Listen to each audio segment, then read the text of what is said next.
Hello and welcome to Raider HQ After Dark. I'm your host, Raider. And in this video, this is a request video. So, an individual wanted a specific video for sleep apnea secondary to mental health, which is a very vague topic. So, they're going to get a video on the topic, but it might not be the video that they wanted. So, what I wanted to talk about for specifically for sleep apnea being claimed secondary to mental health, I'm going to go through a little bit more about the evidence that's needed to kind of get you across the finish line for this. Because the thing that you have to understand is that the doctor who will be reviewing it is not a mental health doctor. So the individual could be a physician's assistant, they could be a nurse practitioner, or a medical doctor, doctor, doctor of osteo, a DO. I'm just going to say DO because I don't remember what the full word is. But anyway, so dealing with mental health or reviewing for mental health might not be in their day job. So one of the things that you have to understand is you have to understand that they're going to be researching the causal relationship between sleep apnea and mental health. And I'm going to go through that with you and kind of show you where you have the macro search for evidence, and then you have a more micro dialed down search for evidence, and why the latter of those two is the more important one to kind of dig into. So let me go ahead and share my screen here, and I'm going to actually adjust my screen so that way I give you all of the screen, and then we're just going to kind of go here. Now, the first thing I'd like to talk about is what evidence you choose matters. So VA examiners are more and raters are more persuaded by va.gov sites, .org sites, and they are not persuaded as much by .com sites. So if you're getting your evidence from a .com site, just understand that it's not going to be very persuasive to the examiner nor to the rater. So the VA likes to promote the Mayo Clinic as one of its premier research sites.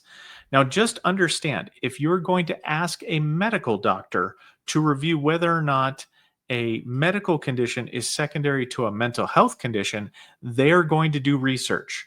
This is why during your CMP examinations, they don't do the medical opinion right then and there with you. They gather all their evidence, and then after the CMP examination, probably the next day or the next couple days, they go over and then they do research.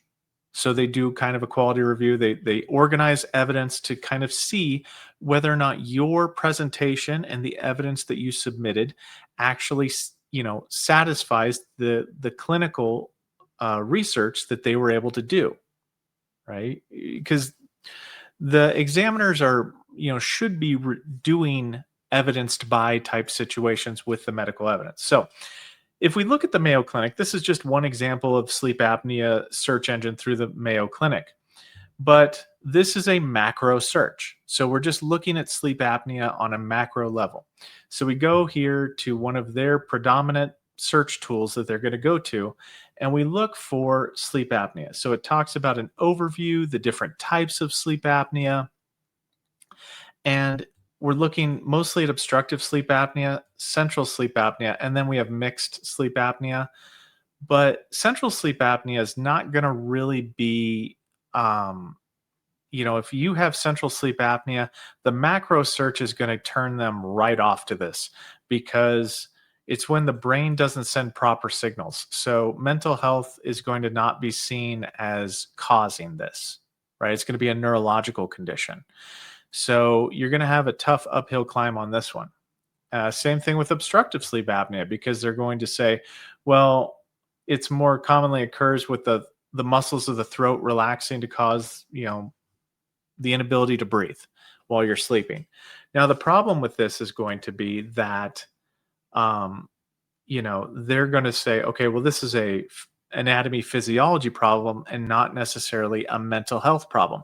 This is where you get a lot of these examiners saying that, oh, it's caused by you being overweight. It has nothing to do with your rhinitis, and it has nothing to do with your mental health, because it's a musculoskeletal type problem.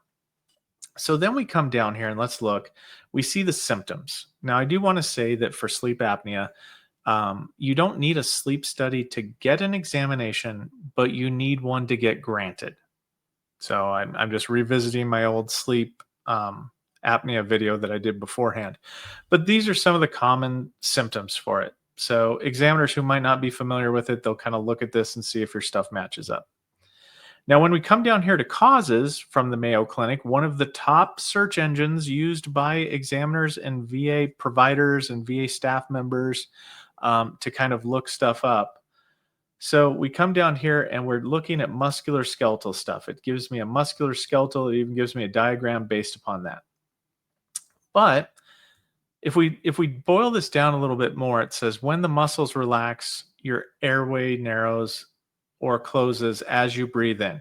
You can't get enough air, which causes your oxygen levels in your blood to go down, which causes your brain to sense that, hey, look, the oxygen levels have gone down, so we need to get some oxygen. And it briefly wakes you up.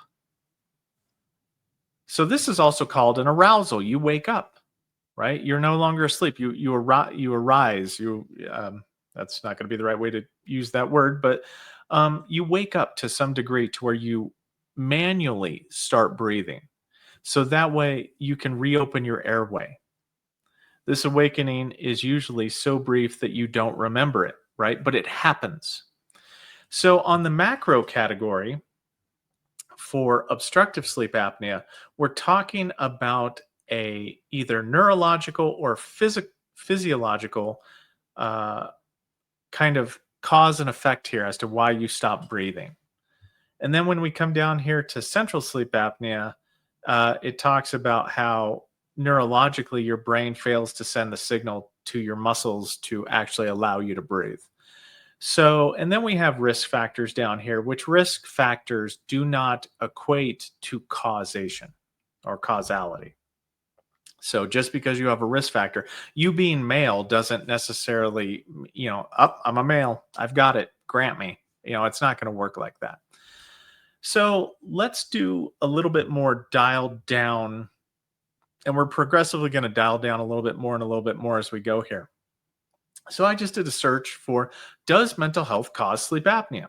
Because this is the kind of search that your examiner is going to do, is they're going to look up to see if there's any compelling medical evidence as to whether or not mental health itself can cause your sleep apnea. So it says no, there's no direct cause. So if you if you did this shallow of a research review, it would say no. But there is strong association bilaterally, bidirectionally, I should say, that depressive disorder can increase the risk of sleep apnea, and conversely, the sleep apnea can increase the risk of depression and or anxiety, which is not a definitive causal relationship. So we kind of, we've got a problem here, to where the evidence just really isn't, leaning in our direction. So let's dial it down a little bit more. Let's say you're a person that has nocturnal panic attacks. Okay. Do nocturnal panic attacks cause sleep apnea episodes? No, they do not, it says. It actually infers the opposite, that obstructive sleep apnea can cause you to have panic attacks. But here's what I'm going to say. So this is the part where you have to tailor your evidence search to your specific symptoms. Because if I say can arousals cause you to have episodes of sleep apnea? And the answer is yes. Arousals during sleep, especially respiratory arousals, can contribute to the continuation and or worsening of sleep apnea episodes. Okay, we're getting somewhere here. So sleep arousals can actually cause sleep apnea, particularly in obstructive sleep apnea.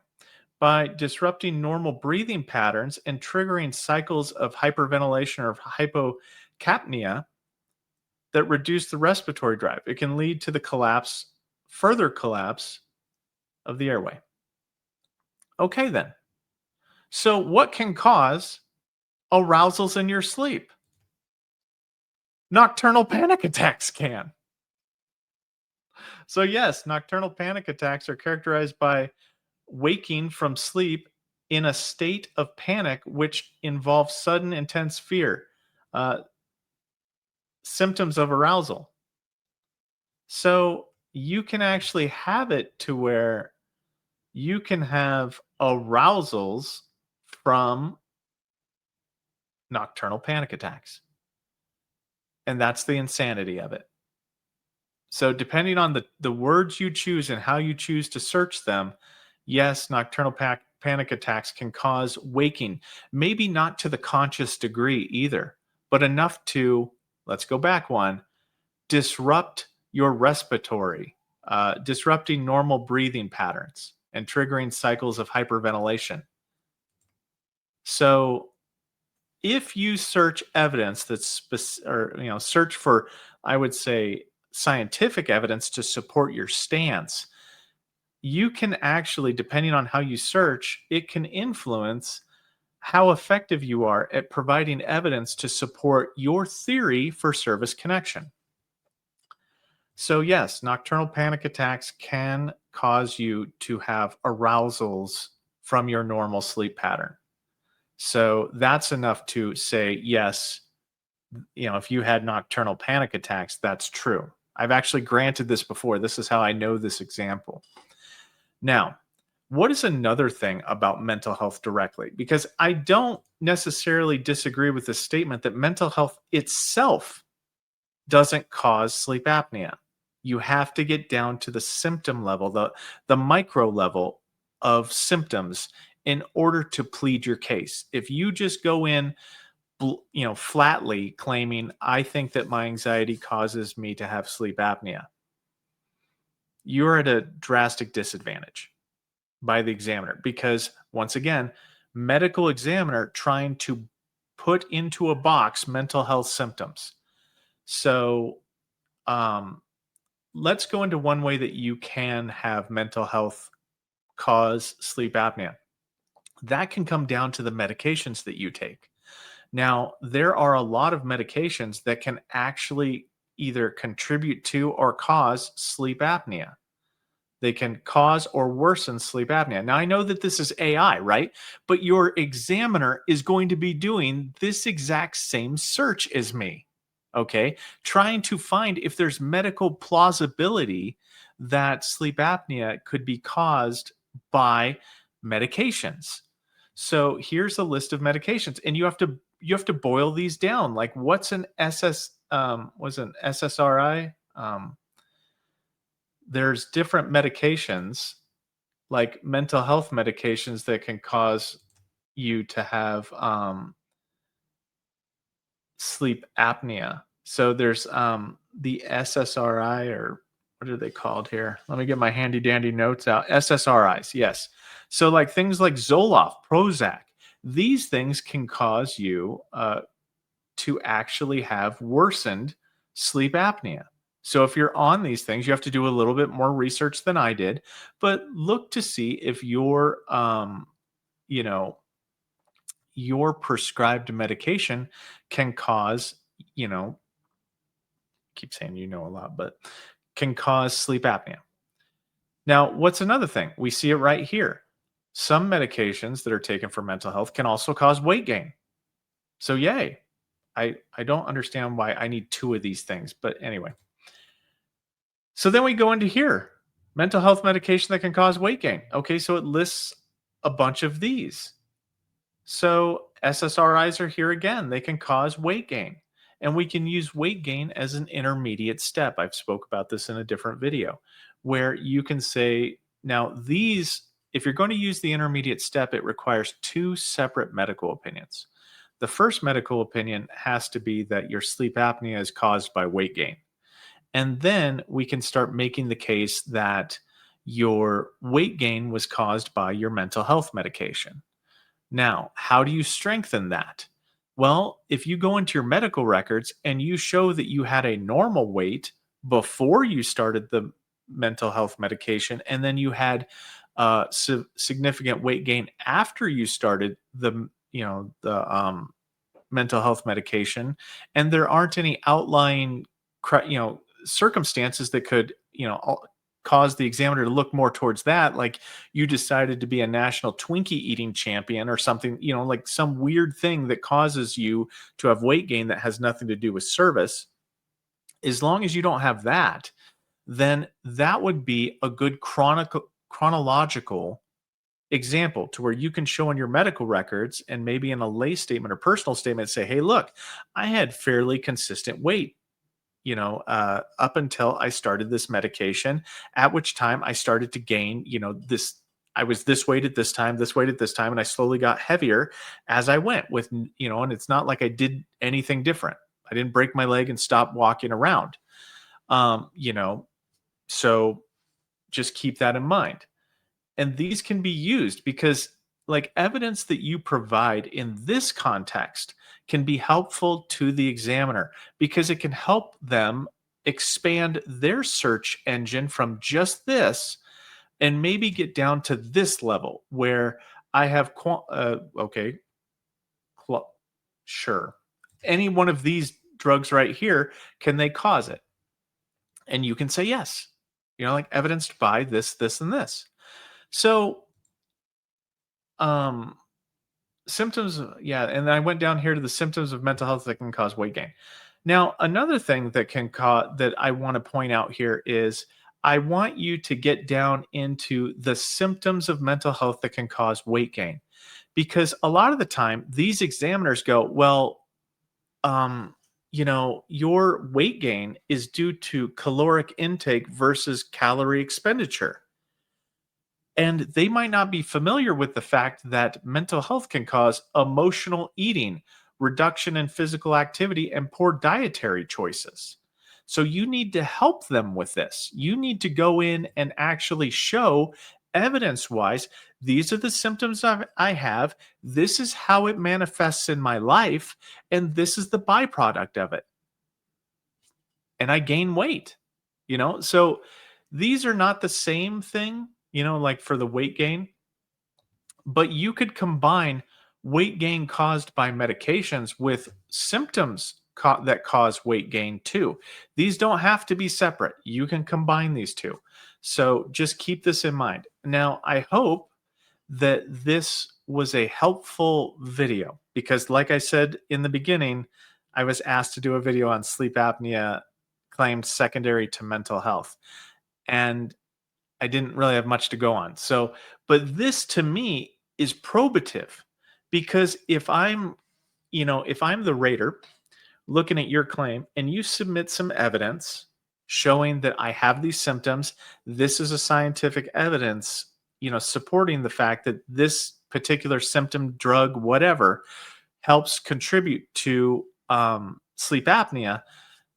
And let's say that the examiner doesn't explain that. Me as the rater, I'm going to go, well, wait a minute, Haas, hold on a second.